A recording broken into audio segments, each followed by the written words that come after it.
Jean-Toussaint Thor, bonjour. Bonjour. Merci d'être avec nous. Participant de cette 11e édition de The Voice sur TF1, comment ça va? Ça va très bien, merci. Je suis très reconnaissant d'être ici sur ce plateau. Bon, on est ravis surtout de vous avoir. Merci. Autant parler de nos chanteurs insulaires, qui ont fait de la télé en plus, c'est encore mieux. Alors, qu'est-ce qui vous a poussé à participer à ce casting de cette 11e édition? Alors, ça a été ma meilleure amie qui a envoyé une vidéo à mon insu au casting directeur de The Voice. Et faites attention à vos meilleurs amis, on sait jamais, hein, vous voyez. Alors, quel titre avez-vous interprété justement pour vous faire sélectionner lors de ces auditions? Alors, en tout cas, le titre qu'elle a envoyé, c'était un titre de Harry Styles qui s'appelle Watermelon Sugar High. Et de là est parti quelques mois de présélection d'abord, et ensuite ils m'ont appelé pour la première audition en présentiel. Ouais. Et là j'ai chanté Si j'étais un homme de Diane Tell D'accord. et tout l'univers de John Tears.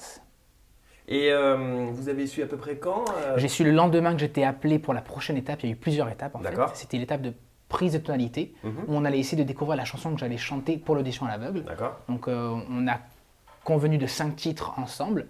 Et je leur ai proposé ces titres-là. On a essayé de trouver la bonne tonalité pour ma voix, pour ma tessiture. Et ensuite, une fois qu'on a trouvé le titre, là, il y a eu une audition finale. Donc, c'était en novembre, devant Universal, devant TF1. D'accord. Ils voyaient environ les 160 candidats qu'ils avaient sélectionnés. Et ensuite, ils allaient en choisir environ 120, 130. Il y avait encore une resélection qui était derrière. Exactement. Alors, comment ça se passe justement les sélections? Comment ça se passe? Vraiment, c'est long. Moi, je sais qu'ils m'ont appelé en avril 2021 et l'audition à l'aveugle était en décembre 2021.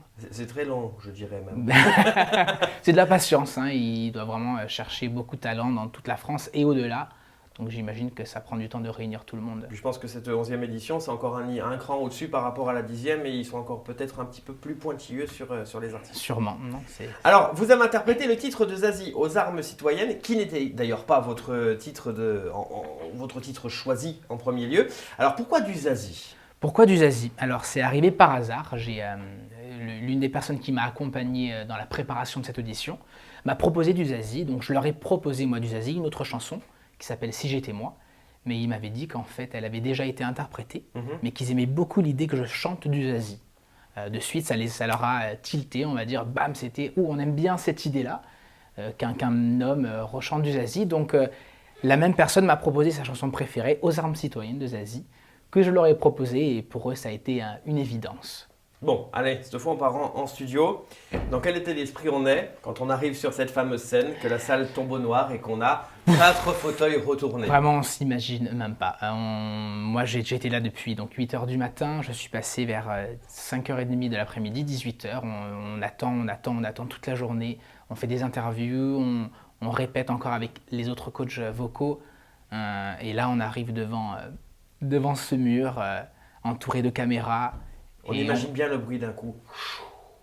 C'est exactement ça, avec le changement des lumières. Et là, on se dit, ok, dans quoi est-ce que je me suis embarqué? Et on pense qu'on est assez préparé, parce qu'on se prépare quand même assez. Et puis, c'est tous nos repères, en tout cas les miens, mes repères sont partis. Et puis, j'ai vraiment été dans le moment, dans l'action. Et plus on chante, on a beau se concentrer, être dans le moment, raconter son histoire. Mais quand on voit ces 4 fauteuils qui ne se retournent pas, de plus en plus, la tension monte, le stress, on a l'impression que la chanson dure des heures, alors qu'en fait, c'est que 2 minutes. Bon, alors rassurez-vous, quand on est de l'autre côté de l'écran, on se demande aussi quand est-ce que les fauteuils vont se retourner. Bon, vous, du coup, 3 sur 4 fauteuils retournés. Marc Lavoine, Vianney, Amel Bent. Pourquoi avoir choisi l'équipe de Marc Lavoine? Pourquoi Marc Lavoine? Alors, je ne savais pas vers qui j'allais me diriger. Vous n'aviez pas fait un choix en vous disant... Bon, Vraiment non, parce que chacun a quelque chose de différent à apporter. Donc je suis quelqu'un qui agit sur le moment, avec mon intuition du moment.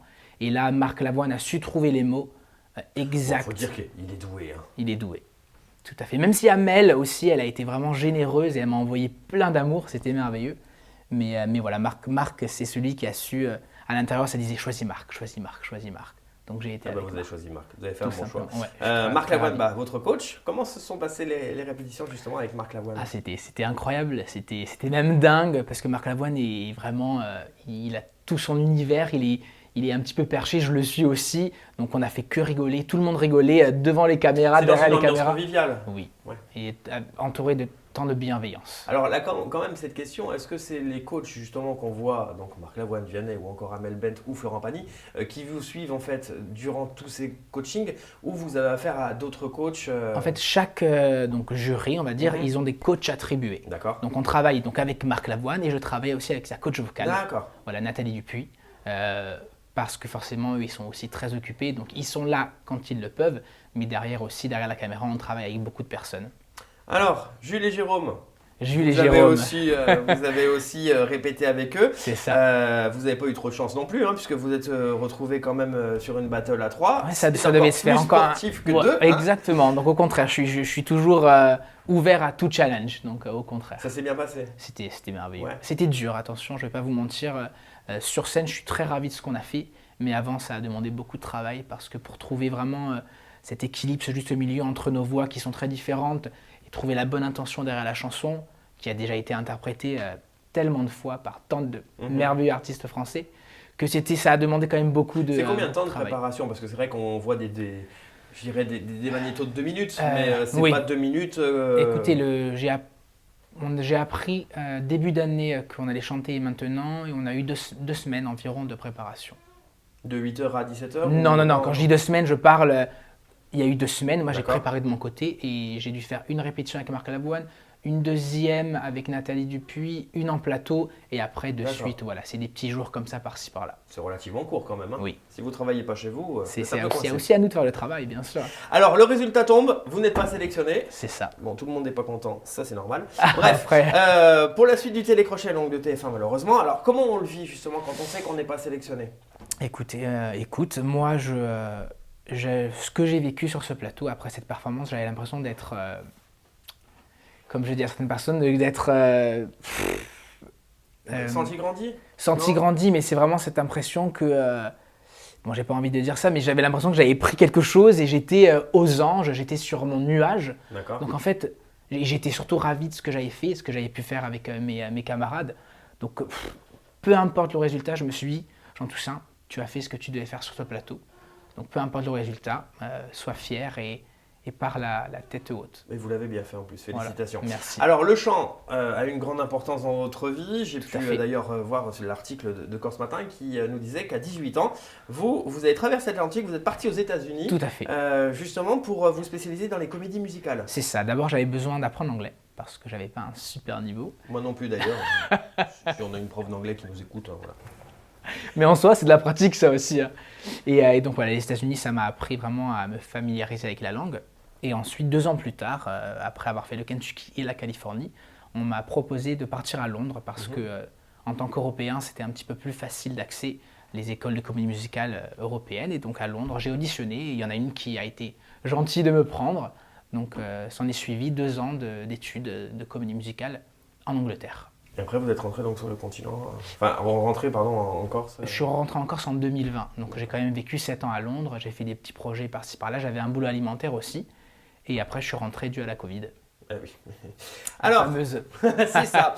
Comment on fait que faites-vous aujourd'hui? Quels sont vos projets pour la suite? Quels sont mes projets? C'est une bonne question, je me pose cette question tous les jours. The Voice, ça m'a quand même apporté une très jolie visibilité.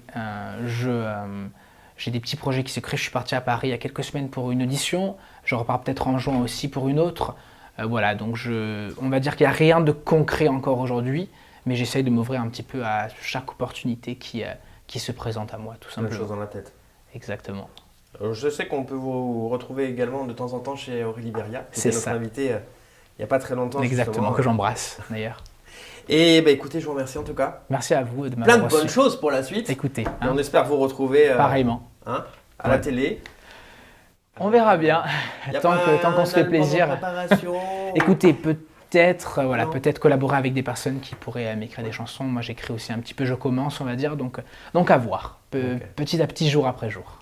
Merci en tout cas. Merci à vous. C'est la fin de cet accès direct. On se donne rendez-vous bien sûr demain pour un prochain numéro. Restez bien à l'affût de l'actu de votre chaîne. Vous le savez, vous pouvez nous suivre sur Facebook, sur Studio 20 Média, sur Instagram, mais aussi sur YouTube et puis le site internet de la télé, studio20tv.corsica. Je vous souhaite une excellente soirée et à demain.